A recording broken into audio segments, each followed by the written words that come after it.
You know what you're listening to? Is that a trick question? It's the I Still Love This Game podcast with your host, Matthew Damian. He's an idiot.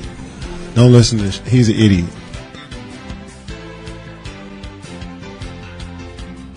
Hello and welcome to episode 79 of the I Still Love This Game podcast. In today's show, we're changing things up a little bit. We're not doing the NBA Draft Hypothetical series for this week. That's on hold until next week. But in today's show, we have on Mike Fry, who is author of the book Goat Envy. And this is a book that I've read, and it goes deep into the possible reasons as to why there has been a movement to knock Jordan off the mantle as the best basketball player of all time. So I could sit here and introduce the man for the next 5 minutes, but instead let's get him on the mic and start talking to us. So Mike, welcome to the show. Hey, thanks, Matt. I'm glad to be here. Now, your book, I found, was an excellent blend of analytics and intangibles. So more commonly known in sports as what you refer to as the eye test. And yes. What I found interesting was because the eye test, and there's such a thin line between the eye test and subjective favoritism. Now, I know you mentioned in your book that the motivation or the challenge that you found was to see where Lebron stands as the greatest player of all time debate. But did you encounter any internal biases that you didn't disclose in the book? Did you, going into the book, I know what your motivation was to see if LeBron actually stands up with Jordan. But did you really want him to, or did you want Jordan to still come out, or did you not even care? You know what? It's funny you coined the question that way. At first, no, I didn't want him to be because, and I go into this in the book about my own biases and trying to overcome those biases to write the book in a fair manner. But then, as I began to research the book, I had to make sure that I had to not care. So, this book was born out of not only Nick Wright's diatribe on why he thought LeBron was better and how he had the challenge that he had given to the public is the way I took it. For someone to come to him and tell him why or how LeBron is better at basketball or how Michael is better at basketball than LeBron without saying the word 6 rings. It also came from my experiences of debating this topic on social media. And so, I was then MJ defender. And because for me, it was something that I always used in the debate that was not really a debate point, but kind of when I was trolling a little bit, was that my eyes do not deceive me. Mm-hmm. And for me, watching both men play the game, it's not a comparison so much because they play different positions, but for me, just what my eyes saw, Michael was better at every phase of the game. Maybe not every phase, but the complete game, the all-around game, to me, MJ was better on film. So I had to kind of put that aside. We all have biases. I think we could agree with that. I think that to discount that notion or any side of any debate in 2018 America that tries to say that they're not biased, I think immediately excludes them from the debate or should disqualify them, because if you're not able to self-examine and you're not able to admit some basic truth about bias, then you're going to come off as disingenuous in the debate, I feel. And I felt like the best way to start this book, to even start the research for this book, was to admit my own biases, but also show for MJ. I grew up with MJ posters on my wall, but also show that LeBron James was also the reason that I eventually came back and started paying attention to the NBA again. And so there's a deep romance for both players, but there are also biases that I had to deal with. So that's that's a good explanation. I think if I could just cherry pick off that a little bit, because I've received the "you're a hater" comment numerous times. I get the email all the time, messages, whatever, right? And what I can honestly say, hand on heart, is I always try to remain objective. Yeah. I can be biased. I mean, Allen Iverson is my favorite player of all time, and I don't have him anywhere near my top 20. Actually, I shouldn't say that. He's around in between the 25 to 30 range. And a lot of people say that's too high, which is fair enough. I will argue that till a point, but that's not the topic. So as long as we can remain objective, I think that's a win, because objective minds, but I think the term being objective has been conflated with being submissive. I think people think, oh, I'm objective, therefore I have to accept everything that's presented in front of me. No, a lot of it's BS. So no, absolutely. Yeah. Well, it's the favorite cliche everybody tries to use when they're losing a debate is one is to label somebody a hater or whatever your favorite label is to use. There's a variety of them going around. Oh my goodness, you're not kidding. But a lot of people hide behind, well, everybody's opinion matters. Well, that's very true. That's why we have free speech in our country. It's very important throughout the fabric of our society. So yes, of course, everybody's opinion matters, but that doesn't make your opinion true. Of course, yeah. I know. I agree with that 100%. I couldn't agree any more with that. Now, I did have a question that I wanted to ask you. Because otherwise this is going to turn into a philosophical discussion, which I've got no problems doing, but I think the audience might think, what the hell am I listening to? Now, getting back to your book, because I really want my audience to at least go out there and have a look at this book. That's what, $5 on Amazon? It wasn't very expensive. $3.99 for the ebook and $8.99 for the paperback. Yeah, so it's not expensive. I mean, instead of upsizing your meal at McDonald's, you can go get this book. You combine analytics and the eye test in your rankings, which is fine. I think that's a good way to go. There has to be a balance. Basketball is part science and part art. But I wanted to ask you, which do you give more weight to? Or is it strict a 50-50? Or is it 70-30 to analytics or 70-30 to the eye test? What do you got there?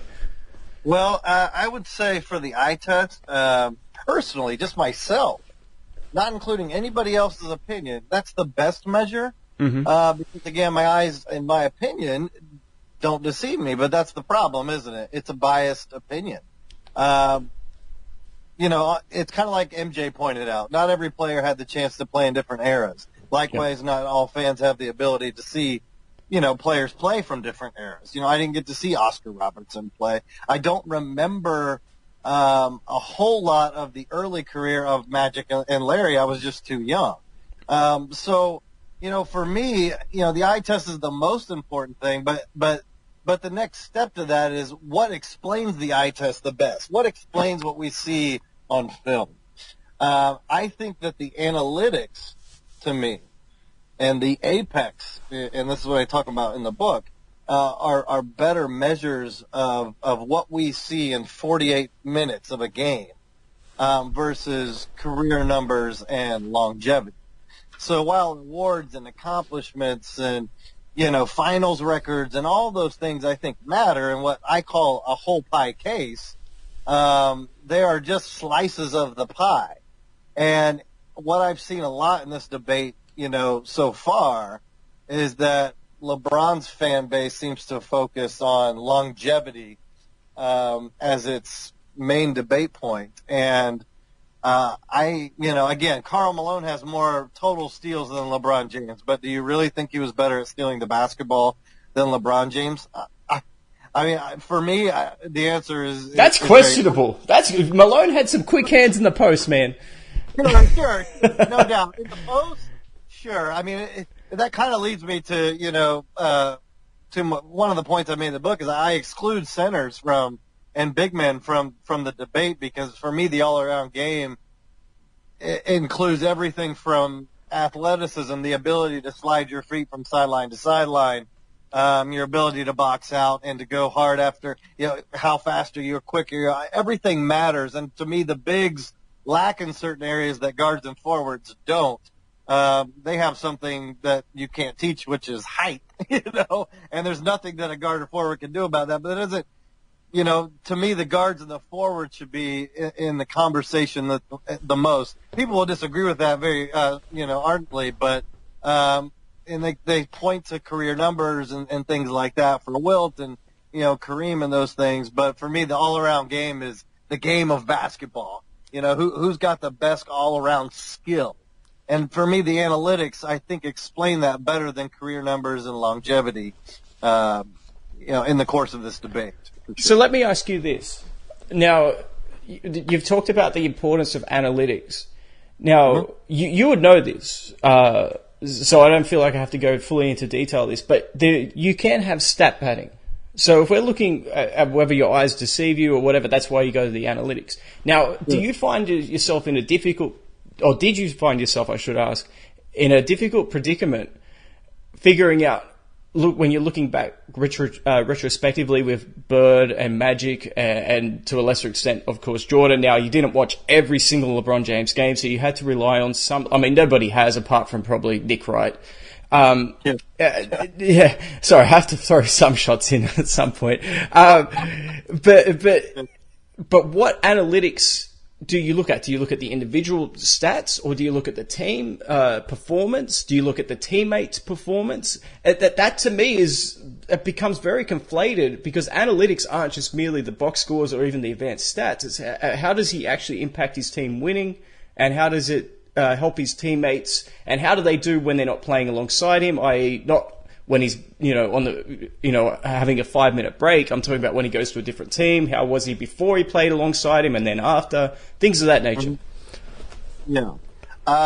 Well, you're kind of getting into more of the context, which is, in the book, my main two pieces for this debate, the most important pieces, outside of the eye test. But again, the eye test is very subjective, Sure. In the effort to be objective, we have to look at the per game and analytics stats, and then add context. Yes. Where necessary. But and I don't go too deep into the difference between context and hypothetical, but I think it's a common theme subconsciously throughout the book. Is that what I've seen with fan bases, and this is on both sides, MJ, LeBron, Kobe fans especially. You don't see as many Magic and Larry supporters online, because I think they're just a little bit older for being on Facebook or social media. There's no excuse for that, Mike. I got Magic and Larry both in my top 5. There is no excuse for that. But carry on. No doubt. But as far as what I see online every day, I see the debate mostly amongst MJ, Kobe, and LeBron fans, because they're younger, but. A little bit at least, but context and hypothetical, I think, are two terms that and two ideas that are greatly misunderstood by people, not just when they debate the GOAT debate, but any debate, from politics to the economy. I mean, I don't want to get too deep, but I see where you're going here.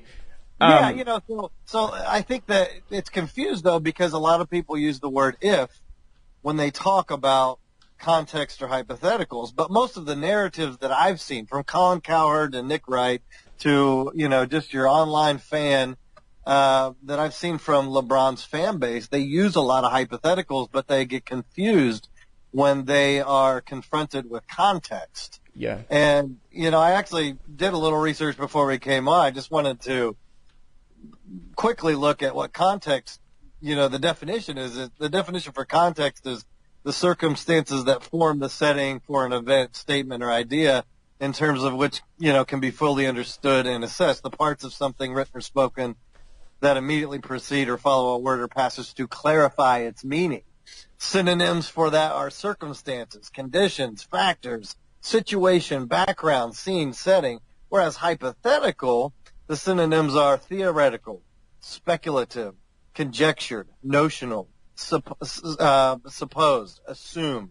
It's something that is supposed or assumed, but not necessarily real or true. And so, I think this is where, it's kind of ground zero for this debate, is that there's just a misunderstanding for what those terms mean. Because when they call us old head online, you're in some of the debate groups that I'm in, so I'm sure you see a lot of the same vernacular used. So they call us old heads, people who watched ball in the 80s and the 90s. Oh, no. That applies to anybody who thinks that Jordan's number one, but go on. That's very true, yes. It doesn't matter if you were born in the 50s or in 2001. You are an old head if you think that Jordan is number one. You could say LeBron is number two, and you pointed that out. But keep going, sorry. No, that's fine. But so when we add context to the discussion, because these younger fans haven't seen, they don't remember what ball was like. I played ball in the 90s, and I played in the early 2000s in college. And I remember the rules. I remember the way that coaches taught the game.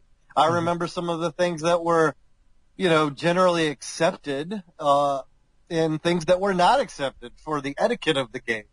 Wait, hold on a second. Was playing defense a requirement? Sorry. It was a requirement, but that was what I butted heads with. Oh, right, okay. So you, of all people, should relate to LeBron. It might be an Ohio thing. No, please go on. Sorry. No, it's very true. I mean, look, when I got to college, I got to play. I had an injury our national championship season, so I wasn't able to play down the stretch. I don't go into full detail in the book about that, but it was a hard year for me because I'm watching us do very well from the bench, being injured for a very important stretch in December. Anybody who's played the game, especially in college, if you're not in the rotation in the month of December, you're most likely not going to make it back into the rotation if the team has success, in January and February leading into the tournament. So I had to fight my way to get some minutes here and there.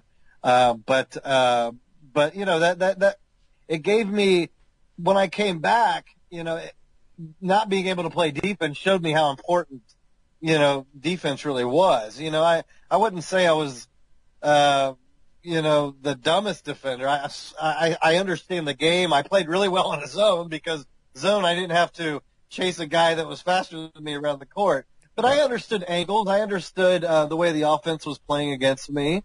And so I'm very, I guess my mindset is set on just the analytics of the game. It's every step because I knew that in order for me to even play respectable defense, I had to make those angles. I had to anticipate a little bit more. And I think that in college, I probably would have gotten even more playing time had I been quicker on defense. I think that was my one big bugaboo I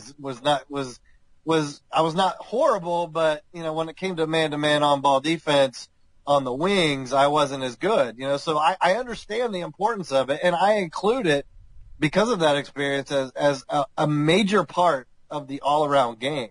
Sure. Well, so it's an entire side of the ball. So when somebody says this guy, Kawhi's the best two-way player of the game, I'm like, well, shouldn't that mean that he's in the discussion for the best player in the game? I mean, that's 50%. By default, he should be, absolutely.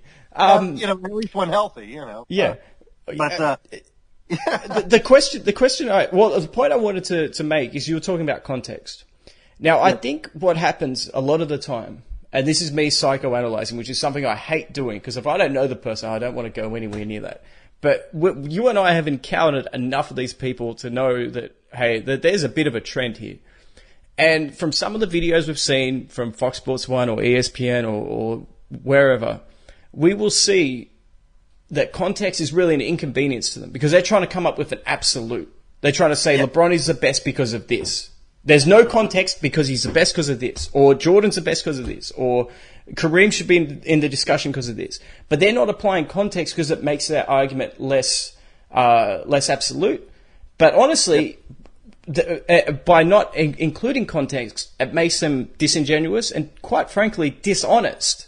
And their argument is deeply flawed. And I'm going to go as far as to say that's probably what really irritated. I'm not sure if it irritated you, but it set a fire under you to write that book because of what you saw from Nick Wright was a load of garbage.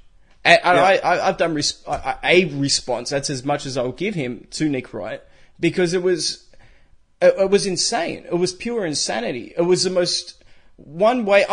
You in your book, and I'll give you credit for this because you're a bigger man than I am. You actually called him intelligent, and he said that he had put through an intelligent response or argument. I think it was just if he's smart, then he's a liar. Because if he's smart enough, what he actually presented was completely dishonest. Now, if he's not smart, then I can sort of give him a pass for it. He's just blinded by his own love for LeBron. Maybe both apply here, by the way. It's hard for me to say that anybody is a liar. I would say that bias clouds their ability to maybe see the truth on any subject. I would say Nick Wright. I don't know when he was born. It's really hard to find out his birth date online. The rumor is he was born in '85. If that's the case, he probably doesn't remember the first three-peat. Actually watching. But how hard is it? Like, how hard is it to go on YouTube? How hard is it to look this stuff up? It shouldn't be that hard.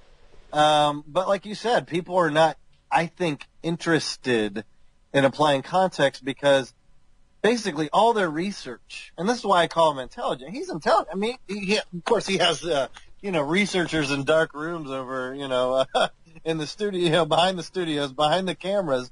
But to his credit, I like him. I don't disagree with him on everything.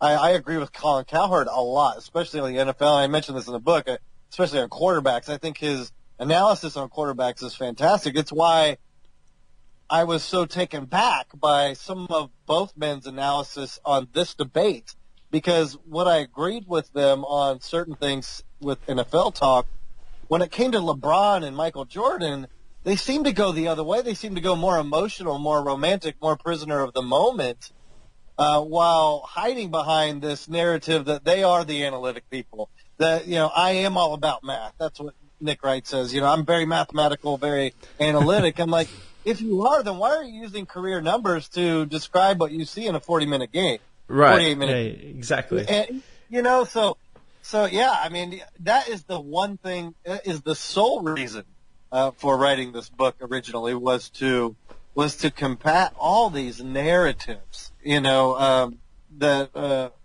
just you hear every day. A lot of them are straight up fiction. I mean, I can't tell you how many conversations.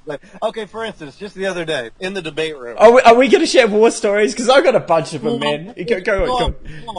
Go for hours. But for one instance, there was a meme that was, "What's the greatest NBA Finals moment?" And one was AI stepping over. Was it Lou? Did he step over Tyler? Yeah, it was Lou. Yep. When he hit the shot, game one of the finals, and then there was LeBron's chase down block, Michael's, shot 1998 finals. I can't remember the other one, but was there Magic Junior Skyhook in that? It wasn't in there, I don't think. Was it? How is this a compensation? That's got to be up there at the top 3 moments. What about Magic as a rookie? No, I know, that's the thing. What about Bill Russell's final game? Yeah, and you like AI. That was a fun moment. But that's not worthy of that. Moment, the impactful moment. Oh. I mean, I don't know how you can go away from, Magic, as a rookie, filling in for Kareem as the center, or his skyhook, or Michael's final shot, 98. I mean, or Jordan's shrug. How about that? Was Jordan's shrug in there? Exactly. I mean, those were big moments. Or Jordan's, honestly, you could probably go through Jordan's flu game. You could probably pick a Jordan moment from each of his finals. Yeah, exactly. So anyway, I get this guy. He says LeBron's chase down is the best moment. I'm like, I was like, I don't know how you could say that that's a more important moment in the finals, than Michael's shot. And he replied with, "Oh no, the LeBron block won the game." I'm like, well, first off, that's not true. Second, Michael's shot did win the game. If you want to get really deeply analytical, then Stockton's miss maybe sealed the game, whatever. But he was talking about LeBron's block. I think that he honestly thought that LeBron's block came with 20 seconds to go in the game after they were ahead, and that sealed the game. But it was a 1-point game or something? Yeah, he's incorrect. That happened at like the minute 50 mark. Yeah, I know, and Kyrie Irving hit the 3, and then... Kyrie Irving's shot was like a minute later, more than a minute later. Mm-hmm. That was the shot that won the game. Yeah. And so, of course he didn't respond back. It was like, and you see that a lot. You either get called a hater or GTOH, you know. Yeah, I know. Yeah. You know, HO, you know, whatever. And or you get just complete silence. And then you see that same person pop up the next day with a new meme that's actually incorrect. And, and you just see, and I saw this snowballing, and I saw this in my own group. And now these are guys that I either went to college or high school with, or I know through the cigar shop scene. These are good guys. We're all friends. We troll each other. But every once in a while, one of their Facebook friends would delve into the debate, and they immediately come in with the labels and the haters and this and that. And I'm just like, man, this is not good. You know, I always go a little bit more philosophical, but I see this as a common thread throughout society. And I saw this starting when I was in college in the early 2000s. I would debate with professors. I'm like, that's not a fact. That's your opinion. No, it's a fact if you look at it from from an academic standpoint.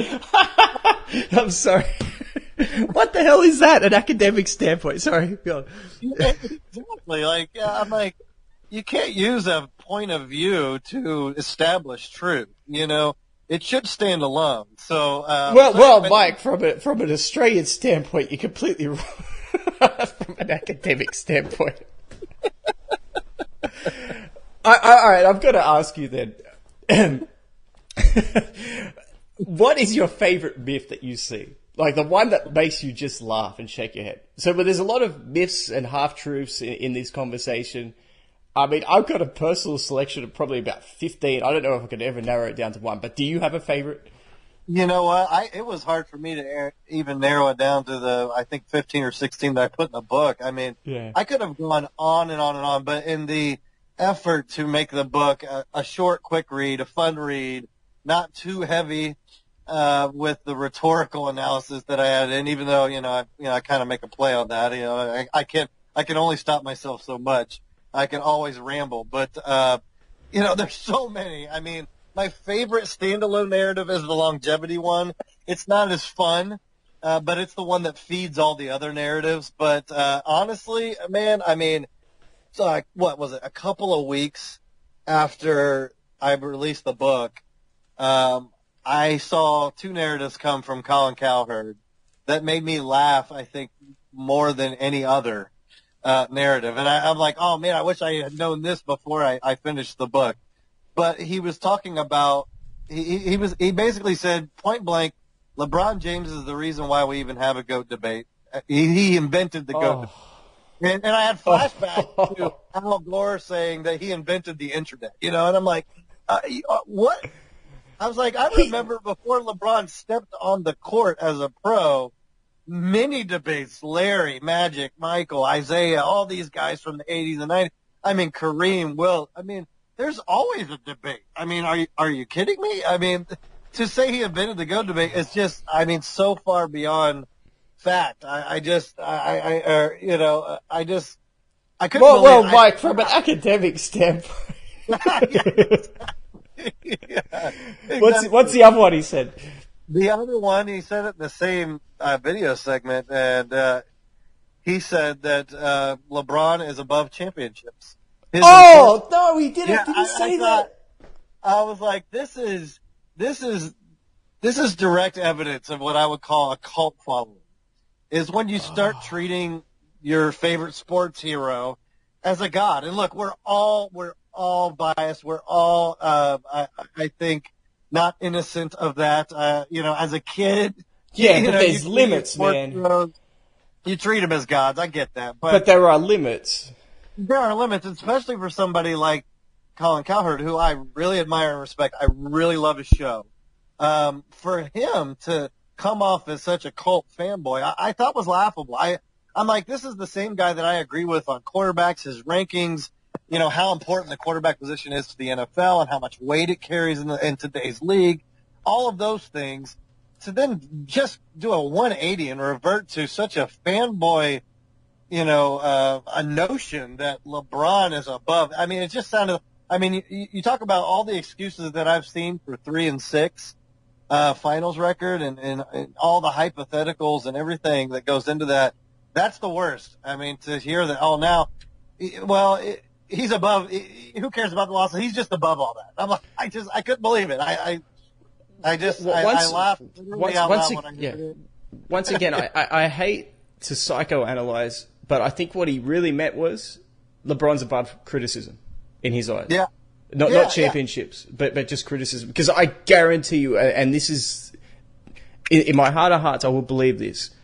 If LeBron had 7 championships as opposed to Jordan, which isn't that far-fetched considering how many finals he's been to, by the way, but if he had 7 championships, do you think LeBron supporters would be saying the championships are irrelevant? No. That kind of inconsistency just proves it. That's what bothers me about this debate. I mean, like I said, it's black and white. You can't have this over here. If you have something over here, there's a direct correlation to something that's over here on the other hand. And, it dumbfounds me to think about all of the hypocrisy in this debate. You just brought up a great example, and I'll go a little further with it. So LeBron fans this is one of the narratives. They say that finals are team accomplishments. Finals wins are team accomplishments. I'm like, okay. I know where you're going with this. Yeah, that means that finals appearances are also team accomplishments. Yeah, exactly. That means that first round wins are team accomplishments. That you can't have one and not the other. And they are masters of this. Like I said, led by Nick Wright and Colin and, Shannon Sharp. And like I said, all those guys, I think Shannon was a great tight end. I don't know why people think he's an expert on the NBA. I know he's a professional athlete. I get that. But I kind of think that his and Skip's show is a little bit more show, per se. That's comedic. Yeah, I'll give you that. Than some of the others. But, I just, you see these contradictions constantly with LeBron fans, and I'm like, when you wipe away all those contradictions and when you deal with those, you still have to get down to the analytics and the per game analysis. Yep. And and another one is assists and rebounds. Apparently, the all-around basketball game completely hinges on making assist passes and having one rebound more than your opponent. I mean, it screams of, and I don't want to say this in a derogatory sense, but it's low basketball knowledge, in my opinion. And I hate to argue from authority, and I rarely use that card. I didn't talk about arguing from authority in the book too much, or I don't even think I used the How term. else would you describe it, though? But that's what it is, though. I mean, I don't use it enough, but I played the game. I watched the game. I mean, I am a student of the game. Yes. I've coached the game. And I don't want to use that card as like the basis for why I think I'm correct here. It's just that when I hear some of these arguments, I'm like, that's just not true about basketball. It's just not, and, I don't, at some point you have to say, I mean, who am I speaking to here? Yeah. I like the fact that you brought up rebounding, because I posted something in my own groups, in relation to LeBron's rebounding. And this is just one example, right? And it's fresh in my mind. That's why I'm going to bring it up. Okay.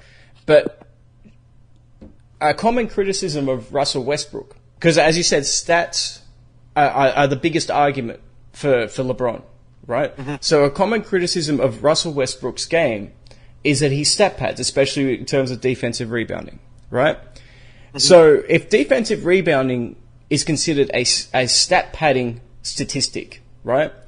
The true test of rebounding, or the true indication of a rebounder, would it not be offensive rebounding, right? Yep. Now, I think so, yeah.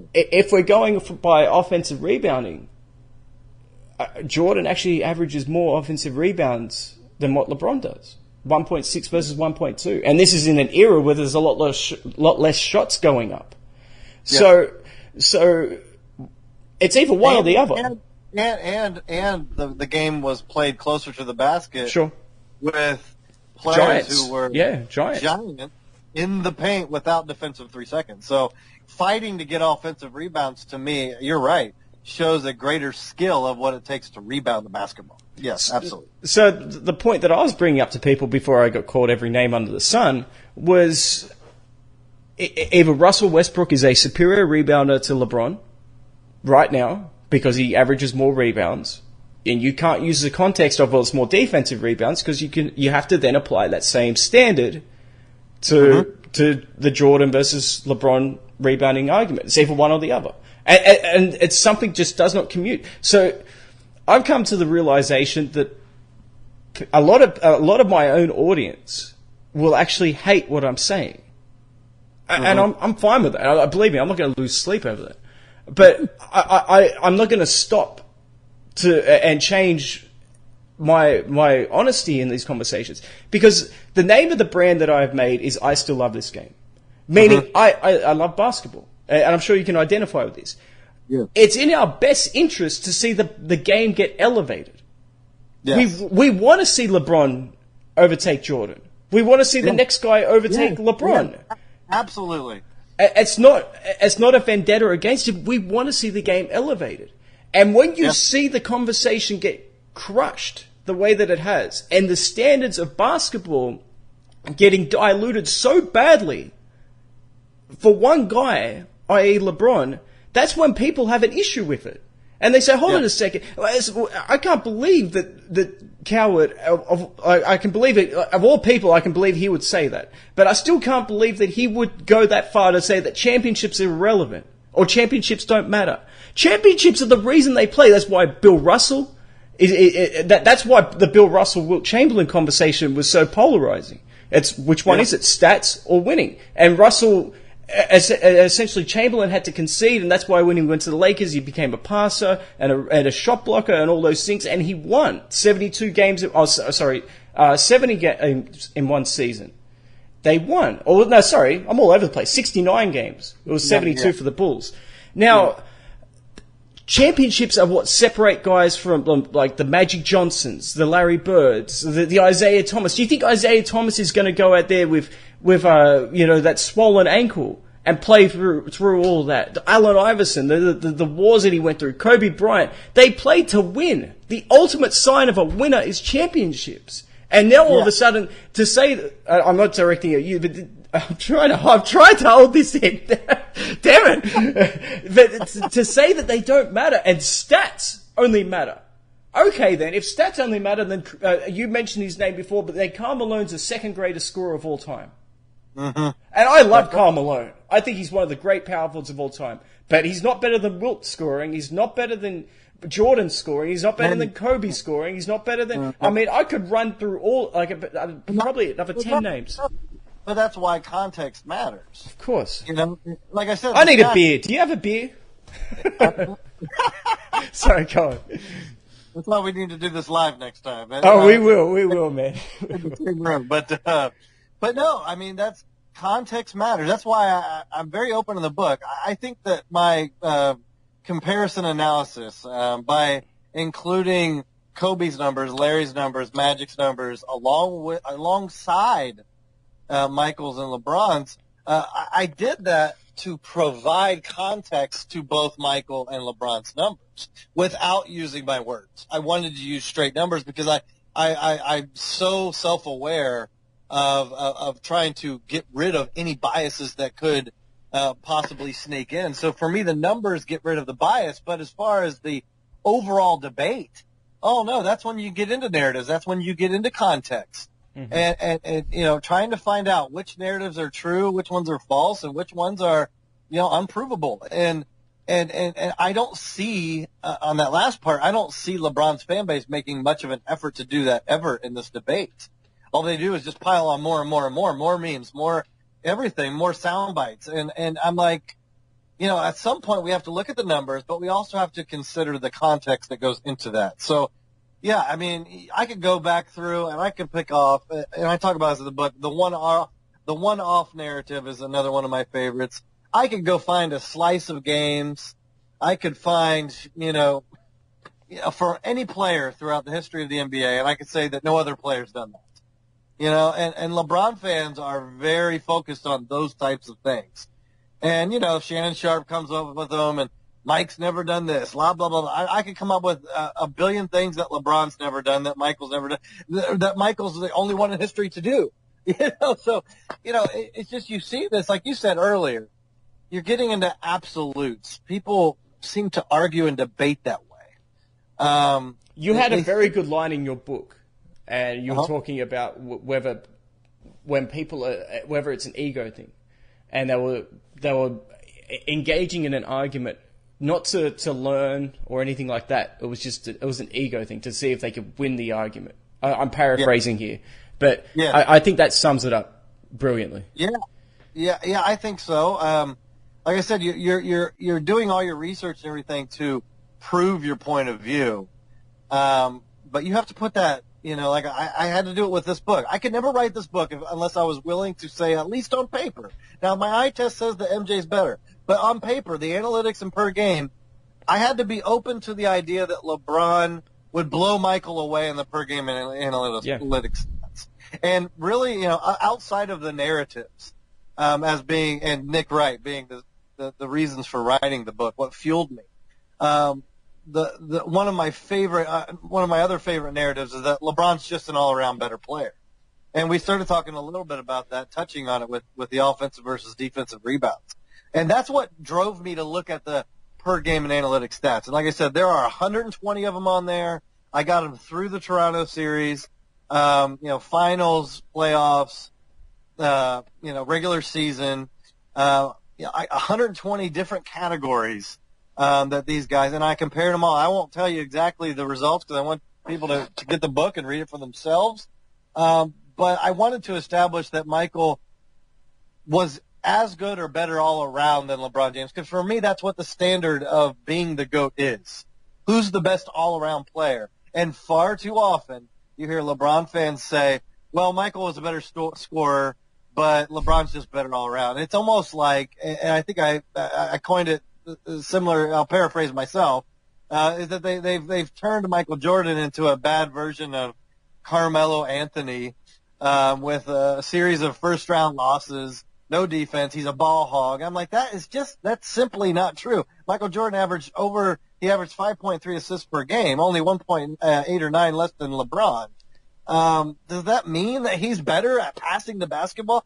Nick Wright said it in his book, or in his diatribe. He said, what did he say? He said, Michael Jordan averaged 3 more points a game, but he averaged that on 3 more shots per game. So he rhetorically asked, does that mean he's a better scorer? Well, my question to Nick Wright would be, Michael Jordan only averages 1.9 assists less per game than LeBron James. Does that mean he's lesser skilled at passing the basketball than LeBron? Because LeBron focuses more on making assist passes. So, we could go back and forth on these hypotheticals and, these rhetorical questions. And like I said, I'm always going to have one to combat it, because there are no absolutes in a lot of these areas, and they try to sell it as if there are. And there are. And when you prove that to them, you don't even have to prove that your side is true. But when you prove that it's just subjective or pure speculation, that's when you get called a hater. And I'm like, oh, man, is there any space anymore in this debate for logic? I don't know what some of honestly. Yes, I think there is. I think there's a silent majority of people that will listen and think, that doesn't make sense, or it will inspire people to look into it a little bit more. Yes, that's why I wrote my book. That's why I wrote those chapters the way I did. Yeah. I didn't want to go on a diatribe about what I felt about the eras, this or that. I just wanted to ask questions, and I wanted to do it in the same manner that Nick Wright did. He asked questions, and I answered those questions. He still hasn't responded. I'm working on getting a hold of him. I think hopefully when he never will. He never will. Because I think he knows he'll be exposed dramatically. A part of me thinks that, yes. I'm hoping he's more open-minded than that, but who knows? I just hope that somebody from the national media picks it up. It's hard when you try to put your own book out there and publish it yourself. And I understand that 100%. You've lived it, right? Yeah, you've lived it. So I've been very busy on Instagram. I plan to spend a lot more time on Twitter here in the next couple of months before the season, kind of do a book relaunch. But if he could ever, I wanted to inspire the fans to do what I think I am most critical of, and do real research. Yeah. I think there's a lack of real research. There's a lack of putting your bias aside and instead of being subjective, try to be objective. I had to open myself up to the possibility that LeBron's per game stats were better. And when I look at all of them, like I said, I came out with different conclusion, and it's all right there, plain as day.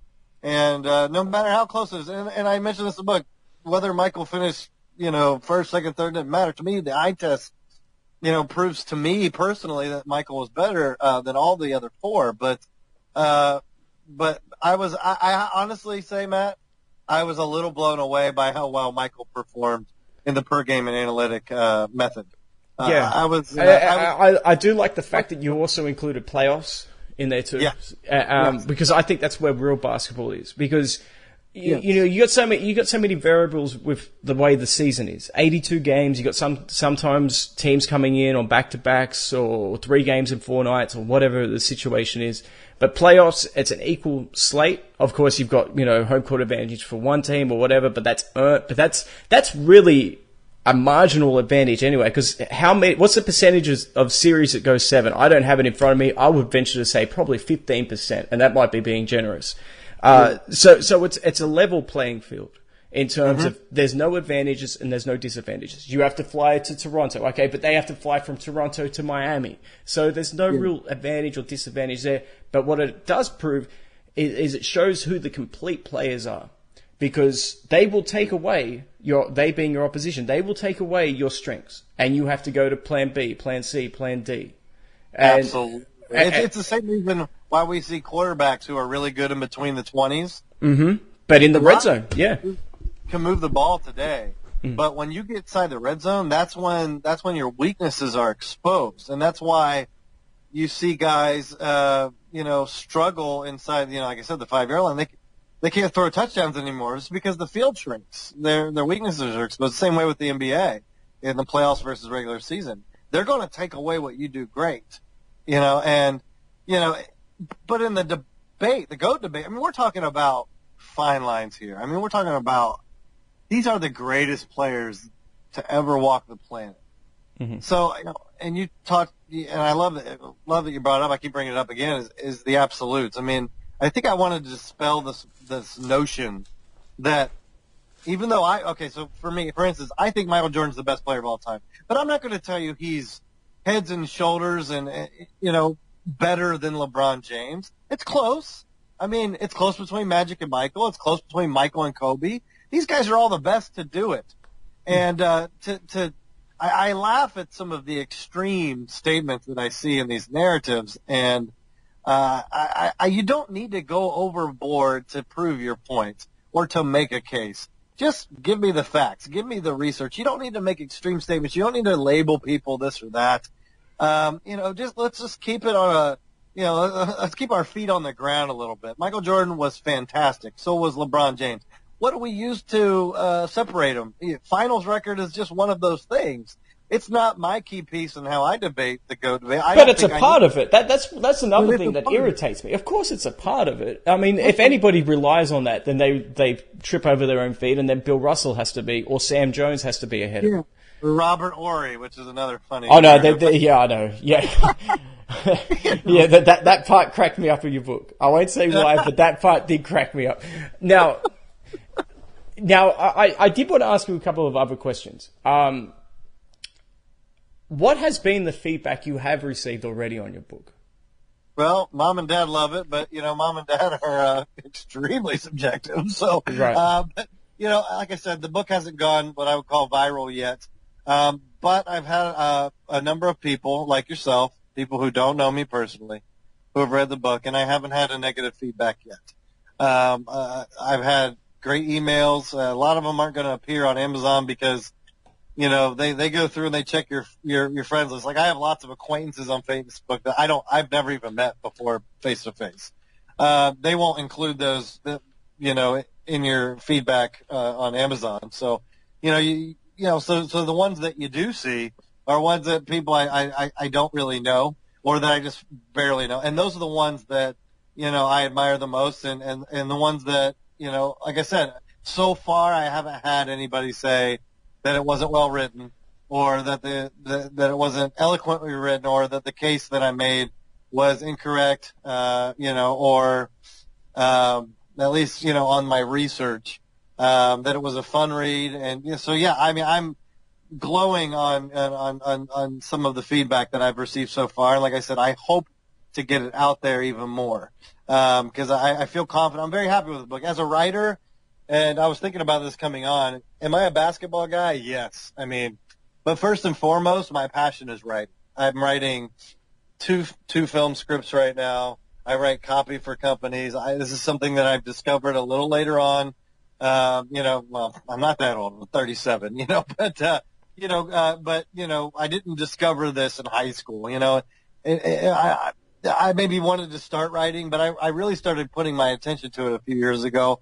And so, writing for me, crafting a story, is what I love to do. But I also love basketball. This was just a great marriage. It was like the movie Finding Forrester, which is one of my all-time favorite films. You have a basketball player who's being mentored from, an older guy who wrote that one great American novel on writing, so for me, the feedback has been great. And there's always, with a writer, I don't know if you experienced this when you were writing your book, there's just this constant discouraging voice in your head. Oh yeah, I'm glad you experienced this. Yeah, I know that. Like, who do you think you are? Sort of an attitude. Like, why are you writing this? No one's going to want to read this. It really messes with you, right? It really does, and especially for me, I don't like to self-promote. I pride myself a little bit on self-examining, myself, and just. I like self-deprecating humor. I'm not a guy who goes, I'm the smartest, I'm the best. I'm the last person that's going to tell you that. I care more about research, data, and facts and context. And so for me, writing this book, I had to get, and I talk about this in the book, I had to get over that discouragement quite a bit just to finish this book, because this was my first published book, and I wanted to make sure that I hit a home run. And, honestly, at the end of the day, for myself, it takes a lot to admit this. I'm very happy with how the book came out. I wish that I could have included maybe a little bit more here or there. There's always something that you wanted to add that maybe, but, really, I made a pretty complete case for all sides of this book for these players. I think, and like I said, I wanted to apply a certain amount of brevity to it. And so, yeah, I'm very happy with the feedback. Hopefully we'll have many, many more. Do you think you'll ever write another one? Yeah, for sure. Like I said, I'm constantly writing something. Another NBA book. Sorry. Yeah, I mean, you know what? I mean, for me, like I said, since I have other projects going on, I have to, kind of bide my time and prioritize what I'm writing. Like right now, like I said, one of those scripts, somebody from a studio is actually going to read, and I have a guarantee on that, and it has a good shot, I think, at being considered for, going past the development stage and actually becoming a film. So I'm very excited about that. I'm focusing a lot on that right now. The other one is something that me and a friend of mine who's a very, very talented videographer, producer, director, we're going to shoot a very low budget suspense film, and that's another one that right now. So for me, it's about, what makes the most sense.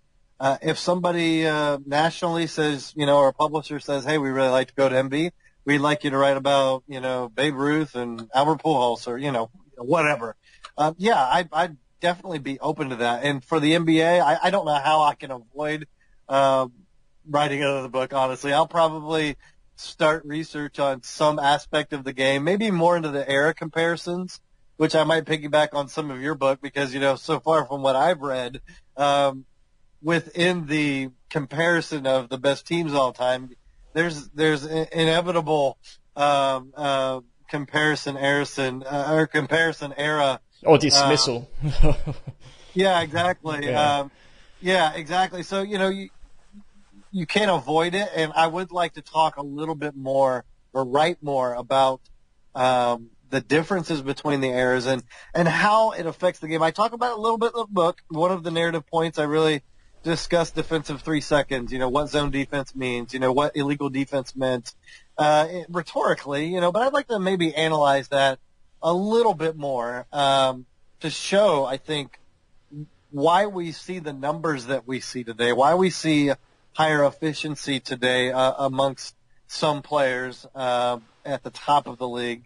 That's why I would like to do that, because I one example, and I'll try to keep it brief, is traveling. I actually got into a very heated debate. It wasn't meant to be heated. I made a statement. I was called a name, of course. F-bomb back, and this is from a guy who claims to be a referee who's reffed over 400 games. And he knows all the FIBA rules. He knows all the NBA rules. He knows all the bylaws.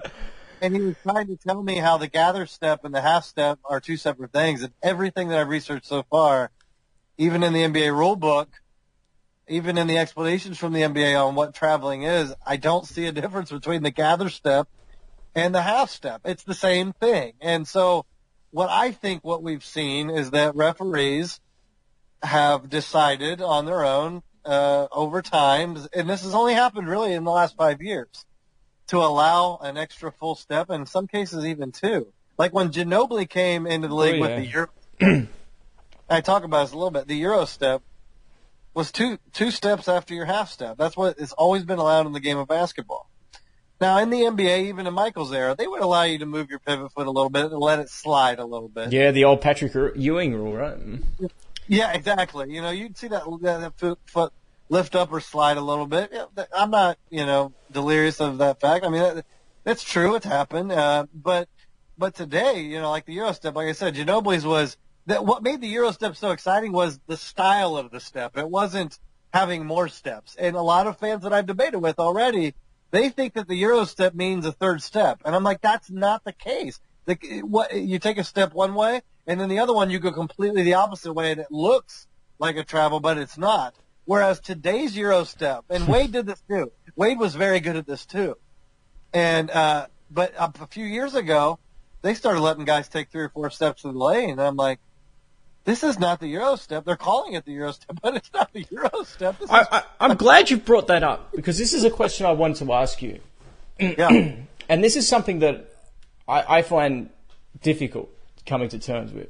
But what is your opinion on the current NBA? Because in my mind, it's harder to appreciate the game because the competitive fire just isn't there. The competitiveness isn't there. I'm not talking about the business side, although that's a part of it when you got players sitting out of games for no reason apart from they're quote-unquote tired or anything ridiculous like that. But when you look at, to me, basketball is about competition. And you brought up the fact that players are allowed to travel now. It's accepted by a lot of referees. But not just that, players just get penalized for playing good defense. And I don't mean a missed call or anything like that. Offensive players, whether it's James Harden or LeBron or whoever, or Chris Paul, they will literally be shoving and extending their forearms and their hands, not their forearms, but their hands, shoving the defender out of the way, and at best there'll be no call. And normally there'll be a foul on the defender, and the defender 9 times out of 10 has perfect legal guarding position. That is difficult for me to actually watch. What is your take on that? It is, because it goes against, matter of factly, it goes away from the rules of the game. Mm-hmm. The game was intended. And look, I will say this. In the 90s, the rules seemed to favor defenders a little bit more. Playing in the late 90s in high school, and even in the early 2000s in college, it seemed like even at those levels, players were able to push and shove a little bit more in defense. And, on offense, you got really frustrated by that. But I will say this, though, for 90s era of basketball. And first off, there's a difference between the 80s and the 90s. People don't get that. They just think that Michael Jordan played in the 80s and 90s and they were in the same era. They were different eras. The pace the game was played at, the amount of points per game is drastically different from the early 80s to the mid-90s. It's not even close. You're talking about 109 a game, 105 a game, down to like 96, 97 a game. Pace was completely different. And the interpretation of the rules by the referees at the time was to allow the defender to get away with more. And instead of balancing it out, they went completely the other way. So on offense in the 90s, you rarely could get away with a moving offensive screen. Oh yeah, that's a huge one now. It's a big one. So yeah. But today, even Tim Duncan, even going back to Tim Duncan, his heyday, his pick and roll is a foul every time.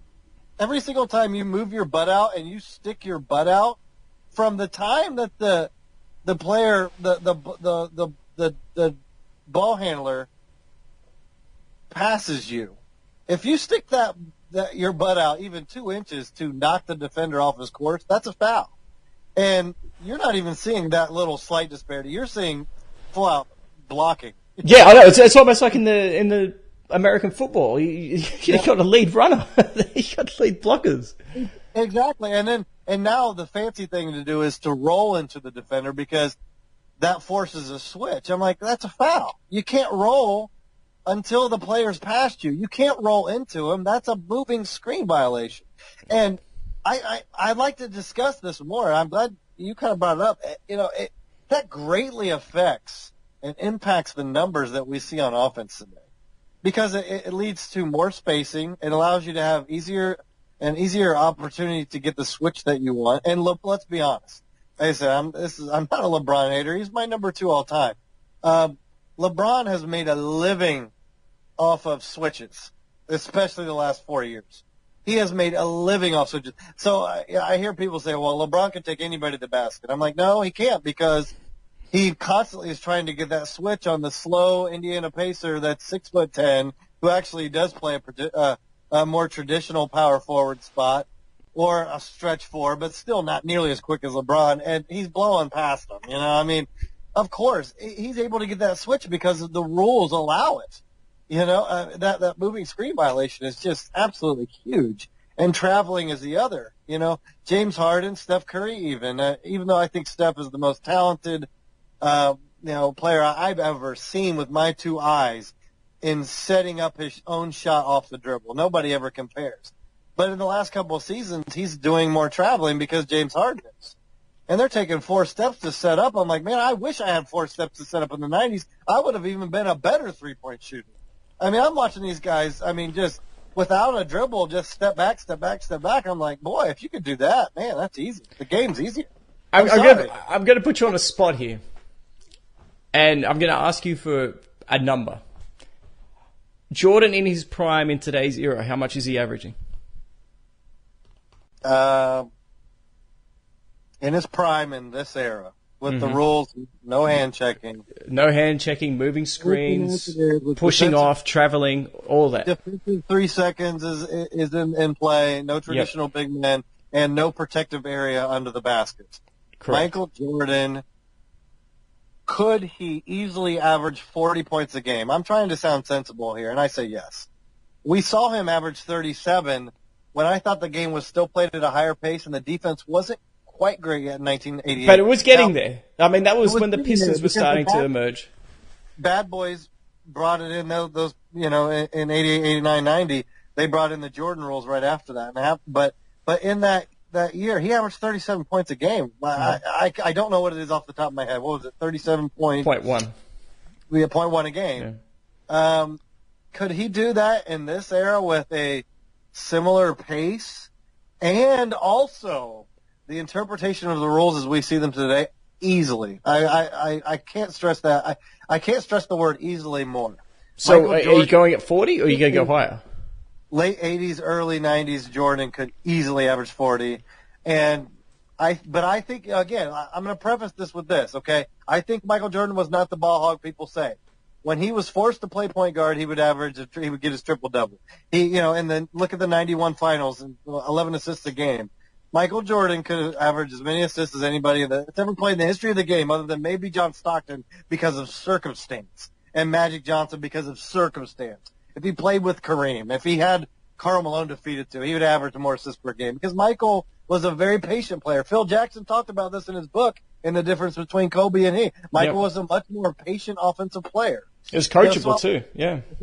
I don't think he would average more than 40 because I think he cared more about winning and making the pass when necessary. Well, it depends what teammates he has in. Exactly. If he played with a roster that didn't maybe include Scotty or maybe good shooters or one or either, you would see Michael average easily 43, 44 points a game. It's just like Wilt did it. When he was back in his era, he was heads and shoulders more talented And I think that was the reason why. But less teams, those type of things. But for me, that advantage would be Michael would have he would have just taken advantage of every rule under the book, and you could not stop him. He was a 6'6" Russell Westbrook with finesse. I mean, he had all the power and strength at the rim that Westbrook displays every night, and also that hunger and drive and aggressiveness. But he was a smarter, more fundamental player, and he could also finger roll on you if he chose to. He could hang in the air like nobody that's ever played the game of basketball. Don't forget his post-up, man. His post-up game was underrated as well. Well, it was underrated. I think that, honestly, LeBron fans overrate it because they saw in his last 3 years a little bit slower Michael. And they don't, they like to highlight that, and they say, well, today's game doesn't have the back down, fade away, mid-range jump shot. I get that, but again, you can force the pace if you're a good team. You put that Bulls team in 96 in this era, they're going to control the pace of the game any way they want because they were masters at doing that. But that's, I don't want to get off the topic, but I think that Michael's mid-range, like I said, you brought it up. It just shows more about the complete part. Michael had no weaknesses in the game of basketball. Literally no weaknesses. He's not perfect, but as far as comparatively to every other player who's played the game, he had literally no weaknesses other than maybe guarding Muggsy Bogues, who was 5'3", can dribble circles around anybody. Or being able to guard Shaq, because he's just who could guard Shaq apart from Dennis Rodman? Who could? And then Kareem, Hakeem. But as far as his position, he had no weaknesses. He was an elite passer. Watch the YouTube videos from the Grim Reaper defensive slim. It was like Grim Reaper defensive Michael Jordan, something like that on YouTube. Look it up. You show a lot, making assist passes as a passer. Well, you can look up the defensive. You can look it up all his skill sets. Look at them all up. You can see them all on film, and you're like, he makes every pass Magic and LeBron ever made. Every single pass. Every single no-look alley-oop between the legs, behind the back. Court vision and basketball IQ-wise, by the way, it's another one of my favorite narratives. Michael's IQ was off the charts. I wouldn't say it's better than LeBron or LeBron's better than Michael. I think all the greats had an incredibly high basketball IQ because this is not rocket science. Okay? It's really not. This is the game of basketball. It's 5-on-5. The court doesn't change. The dimensions of the rim don't change. The height, the three-point line rarely changes. Which let me ask you this then. I'm glad you brought that up because we've finally got something to disagree on. Do you really think LeBron is a high IQ guy? I think he's athletically talented and gifted. There's no question of that. But if he was this is the if. You've got to challenge this stuff with context, right? If he was such a smart player, right, why is it that every guy that he's played alongside, he hasn't played to their advantage? I'm not even talking about their production. I'm just talking about what he has turned them into. Kevin Love, he always had a jump shot, right? But in Minnesota, Kevin Love was a primary featured player in the mid to high post for the Timberwolves. Yeah, they didn't get anywhere, but that was his skill set. Chris Bosh, same situation. He always turns everybody around, and makes them to play something that he needs them to play, but he doesn't adapt his game. So to me, a high IQ player for somebody who's as quote unquote, I'm not quoting you, but I'm talking about the myths out there, as versatile as he is, you would think it'd be LeBron who would be changing his game to fit those holes that a team needs, just like Jordan did, as you mentioned. So I can't buy that he's a high IQ in terms of, he may be able to remember plays, but what professional in their careers can't remember something that happened 2 hours ago? Exactly. Well, I'll say this. The way he repeated that series of plays with the Celtics, I thought was hilarious. I mean, he was on the mark. I mean, when you look at the tape and he says, Tatum did this and then I did this and then they missed the three in the corner and then this one guy.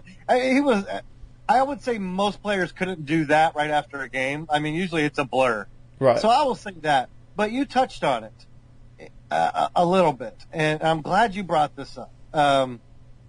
In real time, I would say Michael's IQ was better than LeBron. It's not. To me, it's It's close, but there's a fair disparity there, because being able to apply your basketball IQ in real time should be supported somewhat by turnovers. And this is where I get more into the analytics. LeBron James, first off, had a lower usage rate than Michael Jordan. Let's establish that first off. Nobody has had the ball in their hands more for his team than Michael Jordan in the history of basketball. He's number one all time in usage rate. LeBron is, I think, sixth. And they're both at the top in player efficiency rating. So Michael's number one. So to me, usually when you are used more and you have the ball in your hands more, for the average player, they become less efficient. Sure. For Michael Jordan to be used the most and also be the most efficient is the reason why he is the GOAT, hands down. Now, I use everything else in the book to show, I think, maybe prove that. I was open to those not carrying more weight in my analysis, but in my personal belief, those are the big things right there. But getting back to it, LeBron has shown a tendency, especially in big moments, to turn over the basketball, even in Game 6 of the 2013 Finals when they came back and Ray Allen shot. Now, first off, LeBron was incredible. It was the headband game. It was the headband quarter. He was amazing. But he made dumb mistakes down the stretch, and that's why people were leaving the arena. The only reason some of them stayed around is because the Spurs started missing free throws, And turnovers, LeBron was more sloppy. So that shows to me that his IQ in real time was not as high as Michael Jordan. And my best analogy for this is Peyton Manning versus Tom Brady. It's textbook versus street smarts. It's reactive versus are you reactive or are you trying to have a game plan so proactive that you're trying to get rid of all the possible scenarios and know all the possible scenarios so that way you think of it more of like a science. I think LeBron thinks that. In golf, we use the term, do you play golf? No. Okay, so golf, when you're playing golf, you pick your swing, you pick your target, and you swing. Mm-hmm. When you're struggling, it's when you're thinking too much about your swing. And we call it, he's playing golf swing, and he's not playing golf. He's thinking too much about his swing. And I would say that's the way that LeBron James and Peyton Manning are, is they play their sports swing. They're thinking so much about the scenarios. They're so smart, and they put in so many hours in the film room that they don't leave themselves enough creative capacity in the fourth quarter to say, you know what, everything that I studied might be wrong right now. I need to react to what's happening instead of trying to force what I think should happen. Sure. And Tom Brady and Michael Jordan to me are the GOATs because one of the reasons, and you see it both, they were able to adapt their games in real time. And I don't think that LeBron, that's why you say adapting, does and it's shown in all of his free agency moves. Every single thing that he's trying to control narrative-wise has been he wants to control things. Whereas Michael's more like, okay, let's see what happens out there, and then I'm just going to be smarter and quicker and faster than you, and I'm going to make the better play because I'm a superior athlete, and I'm smarter than you in real time.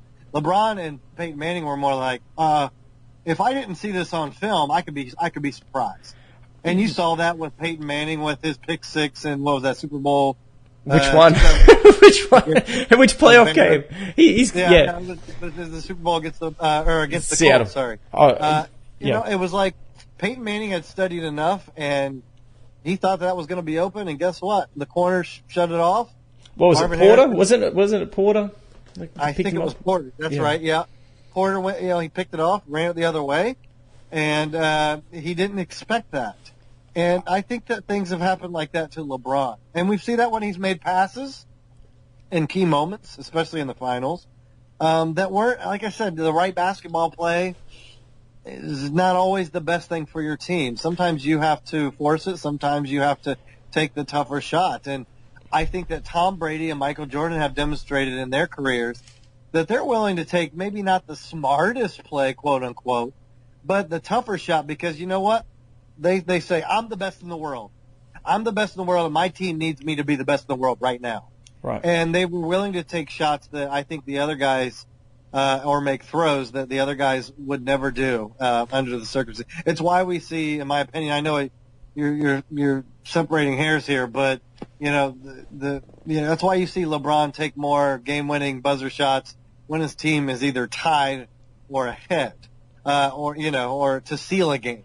Michael would take the shot if they're down one. Yeah.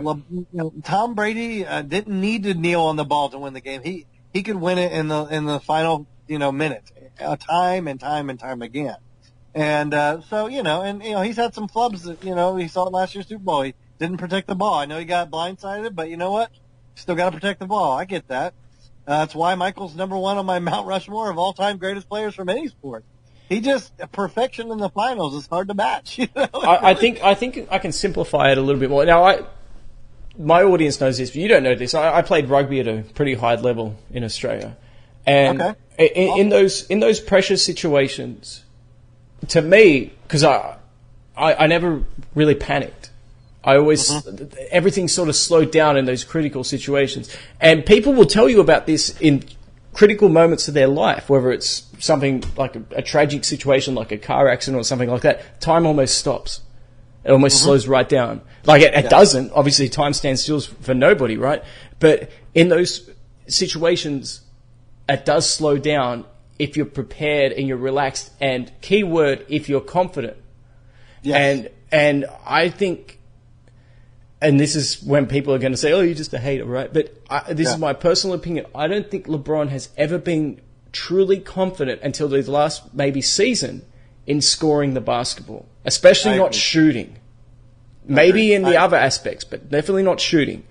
And surprise, surprise, he got really comfortable shooting. He had 5-6 game winners last year alone. I'm not even talking about key baskets in the last minute. I'm talking about just pure game winners.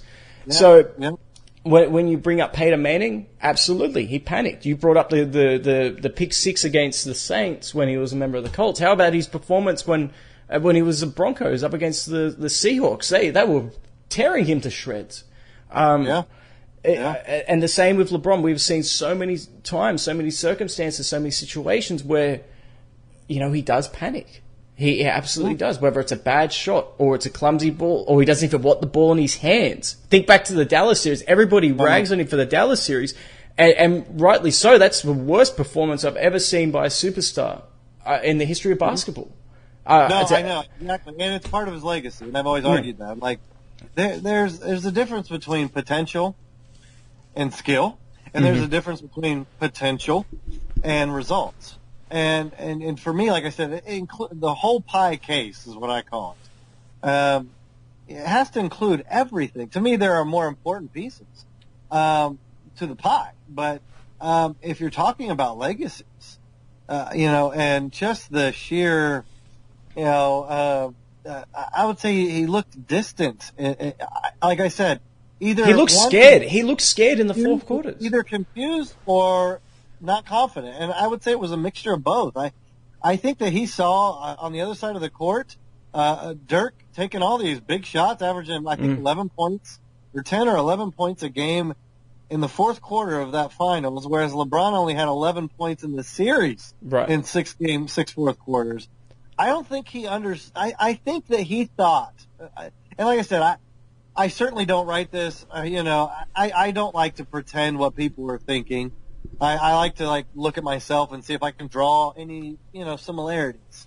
And I think that LeBron thought that when he went to Miami that Wade was going to do all that. Sure. And I think that when he got there and Wade kind of didn't do that in that finals, I think that LeBron became confused and he wasn't really confident. Like, should I do this? Because look, let's face it. We saw Wade average darn near 40 points across the last 4 games of the 2006 finals. Right. And he beat the Mavericks, almost single-handed. And I think he was kind of expecting that. I really think that LeBron, after his first Cleveland stint, thought, you know what, 25 straight points against Detroit, I don't want to have to do that anymore. I want to go and play with 2 offensive studs who were 2 of the other top 8 players from the previous year before they joined together in Miami, top scorers anyway. I think he thought, hey, I'll be able to pass the ball more. It's what I want to do. I don't care what you think about my game. I want to be a passer. You go back to every interview that he's ever given, from high school on, he always talks about passing. I think he likes it. I think he's more confident in his ability to pass the ball. The problem is that he's so darn gifted in the scoring column that we haven't seen the best of LeBron. And I touch a little bit on this book. I felt like we were robbed of that, seeing that greatness. You talked about it before. We want to see LeBron eclipse Michael Jordan. We want to see it. I want to see the game progress in a way that it's just getting better and better and better and better. Right. And I wanted to see LeBron unseat MJ. No matter how much I loved MJ, I wanted to see MJ again every night. And LeBron beating Detroit the way he did in 2007. There were glimpses. There were glimpses, man. There were glimpses. And then when he went to Miami, I was like, oh, it's shut down. Even against OKC the next year. I mean, you had guys like Battier and Mike Miller going off for threes. Mario Chalmers, man. He had a big game. Mario Chalmers going off, and you're like, well, I want to see 35 a game. And we've seen it the last few years, and guess what? It's been a lot more enjoyable to watch, at least 2015 and 16, where they were more exciting LeBron version to watch. But I don't think he wants to do it. I think, like you said, there's almost a fear of it, or maybe some low confidence in that. I think the fear of failure is there. But once again, I think he started to become real comfortable in his shooting and scoring over the last couple of years. That sort of superseded that. But you're 100% right, because I can't even say that, because he had the ball in his hands in game one. I'm not going to say they would have won that series again in the finals that we just saw. And George Hill was marginally open along the baseline. In the third quarter, that's a perfect time to throw that pass, but not when you've got Steph Curry on you or whoever on the top of it. And what's silly about it is that in that game in the third quarter, he was still shooting it in that situation. Yeah. I mean, we had seen a guy score, I think, 48 points at the time, and you're like, why isn't he? I mean, this is your moment. Yeah. I remember it. It's funny. Quick funny story. Two doors down is where my friend that I mentioned earlier, a producer. We're close buddies now. He lives 2 doors down from me, and he's got a studio shed, and that's where we smoke cigars, we watch games, And I'm literally just standing. I'm pacing back and forth as LeBron gets the ball at half court, and I'm like, "This is it, man." I'm like, "There's like 16 seconds left. The clock's winding down." I'm like, and he's a Cavs.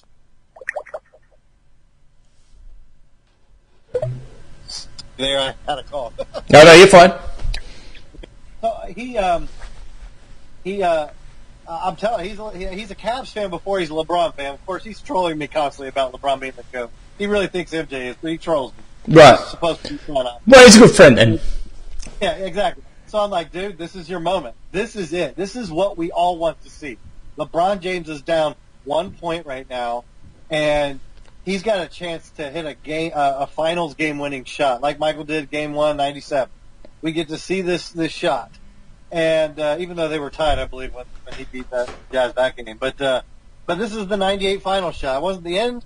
It wasn't Game 6, but it was Game 1. It was a big game for them.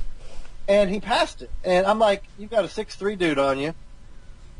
And I hear Shannon Sharp, he totally dismissed it. He said, well, how often do you see LeBron James dribble to the right and shoot? I'm like, well, that should show some kind of deficiency in his game then. Right. If you're going to pick it up. I mean, if he can't make a move, a basketball move off the dribble against Steph Curry, I mean, that should say something. Is it a minor hole in his game? I think it's fair to ask that question if you bring up that point. But for me, what I saw is a guy who could have easily bullied his way, like all his fans say he does all the time anyway. Bully his way. They weren't going to call an offensive foul there. Take a step back, fade away to the left. He could have easily got it off. They were not triple teaming him. They were just trying to shut him down from going to the basket. And, we've seen that time and again from LeBron. He doesn't want to take that shot when the game could be lost if he misses. And that was the moment. The most frustrating thing about that is I agree with everything you just said, but then you think back to earlier in the playoffs, some of the shots that he made against Toronto or Indiana, and it seemed like he turned the corner. It seemed like his mentality had changed a little bit. But again, those games were tied. And yeah, maybe there's some truth to that, man. At first I thought that's really nitpicking at that point, but maybe like I don't know. It's hard. It's hard to really go. I played the game. I can tell you this. If we were down one, I was a whole lot more fearful of missing that if we were tied. Because I know if I miss, we got overtime. I mean, so I'm sorry. Honestly, I know it sounds nitpicky. And at first I thought that. But I'm like, you know what? Playing the game, I can totally relate to that. The pressure goes... Well, let me ask you this. Let me ask you this on a personal level, because I've never played basketball at the same level that you've played. Now, when you were going up for the shot, did you ever think about what the score was when you were releasing the ball? No. For me, yeah. If you're a smart basketball player, you should always know time and score. It's something that every coach teaches. But when you're actually in the shooting motion, your mechanics no, because you have to shut that off. Right. Because then you're getting into golf swing. You know, you're thinking about your swing. You can't think about your shot or the circumstances at that point. You just have to be thinking, well, how do I get off a clean shot? And after that, it has to be a blur. I mean, I was a 3-point specialist, I would say, you know, if anything. Right. And when you get into the zone, especially in a game like that, this is why I think it means more in this game. LeBron scored 50 points. He was in the zone. And anybody who's played the game knows that the zone is a blur. Michael Jordan once said that it seemed like the basket felt like an ocean, you know, and that it didn't matter where I pulled up from. I didn't look at my feet on the court. I didn't look at the time. You're just taking shots because you're open and I have enough time to get it off. If you're in that zone, it's almost like you can't miss. Honestly, I mean, I know that sounds crazy, but it's. No, I played enough basketball to be in the zone before, but I'm talking about like when you've got it in front of thousands of people or whatever, and you go up for a shot. I don't think about. Yeah. You don't think. At least I didn't. Okay. I didn't think about. Okay, so and again, I hate to do the high school glory days, but we were down 7 in a district finals, semifinal, district finals game, I think it was. Anyway, it was in our Coliseum, so.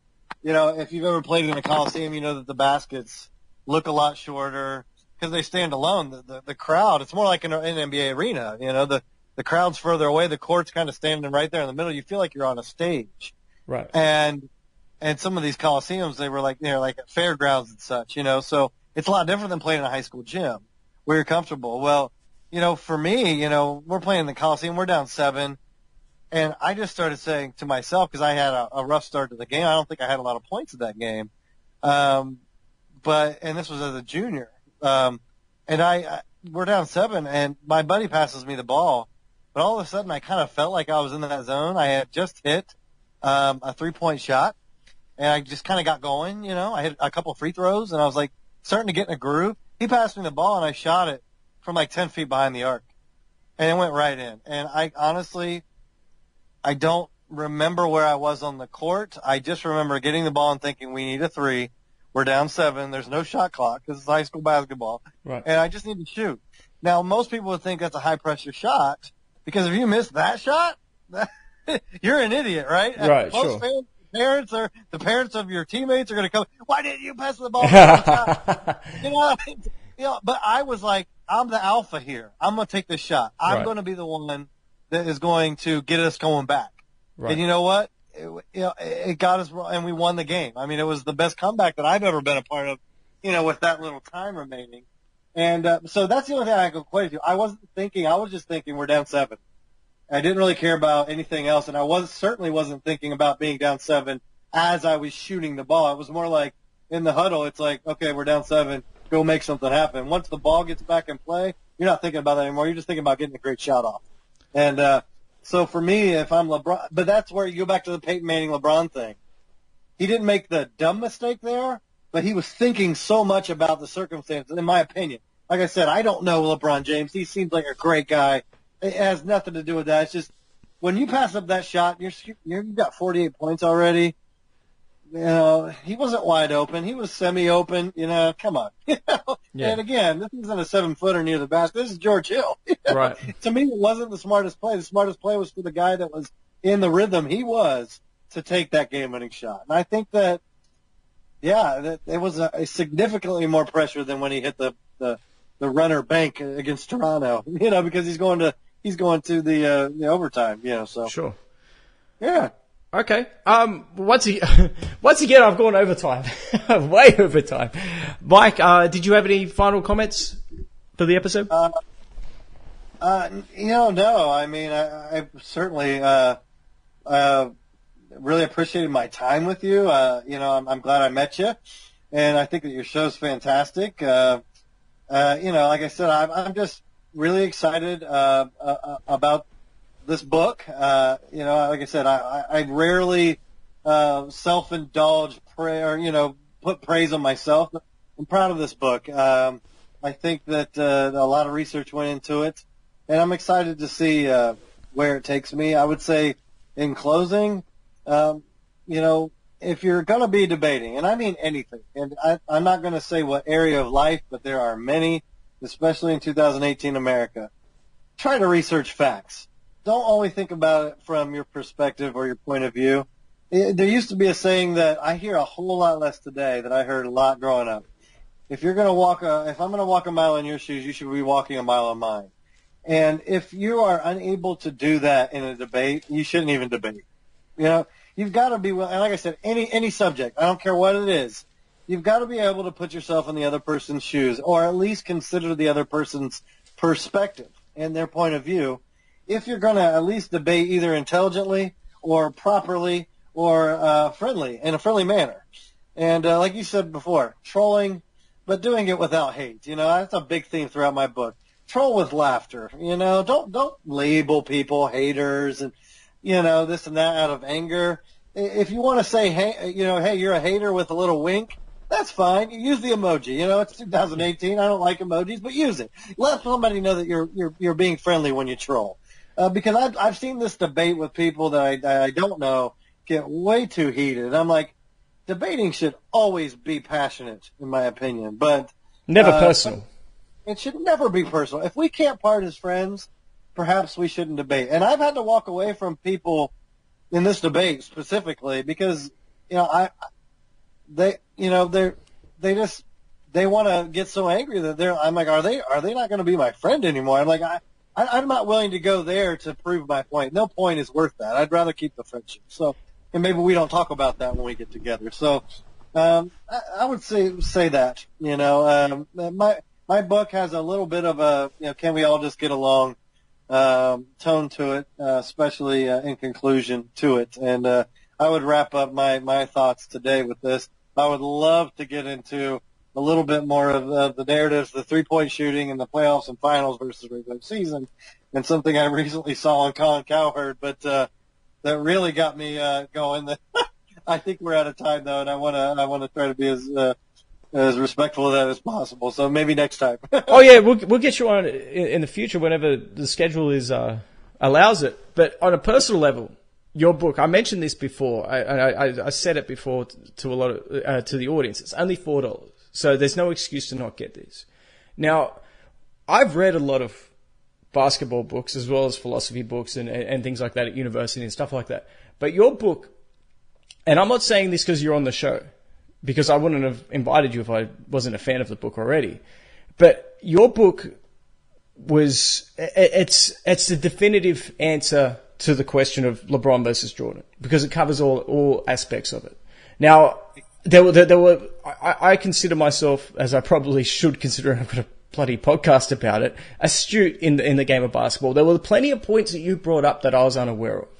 And that goes for both Jordan and LeBron. And you also, of course, referenced Kobe, Larry Bird, Magic Johnson. The book itself is very well written. You're not going to be bored with the book. And if you I wouldn't say on the fence, but even if you've got a side in this, if you're Team LeBron or if you're Team Jordan or Team, to a lesser extent, Kobe, because he's as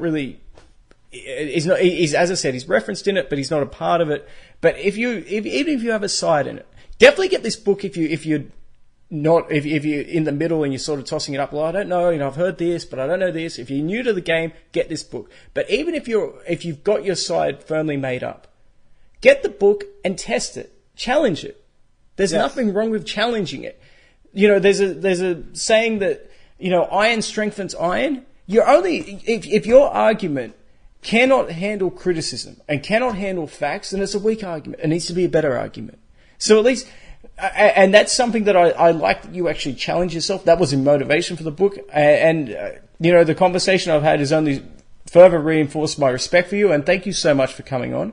And it was a pleasure, man. I really do. And I'd like to add just one last thing, because it just kind of came to me as you were talking.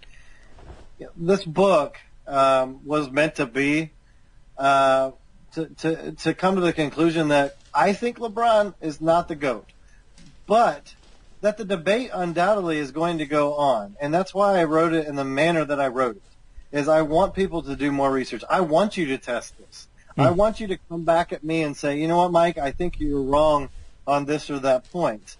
And I really want to do that, because this is not an anti-LeBron book. In fact, I think that the LeBron fan will be surprised. If you've seen my Instagram account, you'll know that I troll LeBron fans religiously and rigorously. It's a lot of fun for me. I'm just having fun with it, and I do it with comic strips and that sort of thing. But I really do like LeBron as a person and as a player. I really do, and I mean this with all heart. I think he's the number 2 player all time when you include the whole pie. And I think LeBron fans are going to appreciate, hopefully, that my analysis concludes that LeBron's ahead of Kobe, in my opinion. Doesn't mean that I would have LeBron over Kobe in certain game situations, but as far as on the all-time list, I'm sorry. I mean, the analytics and per game make LeBron as close to Michael as anybody else who's ever played the game of basketball. And it also has a lot of fun conclusions in it about Larry and Magic. I think any basketball fan will enjoy. But you can get the book on goatenvybook.com, all one word, and the links to both the ebook and the paperback are on there. And if you wanted to search for it on Amazon, you actually have to put the dots in with the GOAT acronym, so G.O.A. and so on, and search for it that way. So they can also search your name, right? Mike Fry. Will that get it? It's under Michael Fry on Amazon, but there are some other Michael Frys who are authors. So okay. I would say the best way to go is just go to goatenvybook.com. It's right on the front page.